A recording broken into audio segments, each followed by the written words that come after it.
was a little bit more difficult. What you had to do here is calculate the volume of the pyramid, but the problem is you're given the length, which is 9, you're given the width, which is 9, but you're not given the height of the pyramid. What you're given is the length down the face of the triangular surface of the pyramid, so you're given the slant height of the pyramid, but you're not given the height. And we also need the volume. So the first thing you're going to have to do is use the Pythagorean Theorem in order to figure out the height of the pyramid. And the way we're going to do that is we're going to redraw this a little bit differently. And so we're going to have to figure out the length from the center of this side to the center of the base of the pyramid. And what you have to realize is the distance there is going to be half of the length from across the bottom of the pyramid or across the base of the pyramid. So all we do is take 9 and divide it by 2 because the base is 9 meters wide. So that means the distance from here to here is 4.5 meters. And so these are the values we're going to use for a right triangle, and we'll just color it in so you can actually see where our right triangle is. We have a hypotenuse here, which is 25 meters, and we have a leg here, which is 4.5 meters.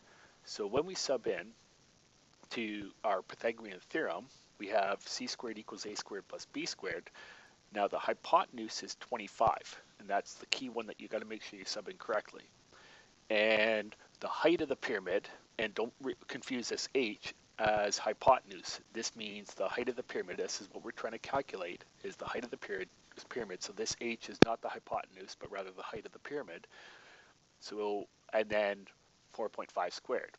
So we're going to subtract 4.5 squared from each side, and then we're going to square 25 and 4.5, subtract those values, and we get 604.75 is h squared. Take the square root of both sides, and then we get an answer of approximately 24.6 meters.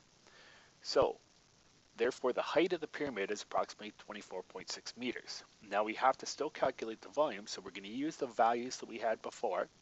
So the length is 9, the width is 9, and we calculated the height to be 24.6 meters. So now all we have to do is sub into our formula for volume of a pyramid, and we get 9 times 9 times 24.6 divided by 3, which gives you an answer of approximately 664.2 square yards. I believe maybe that should be square meters. Sorry about that.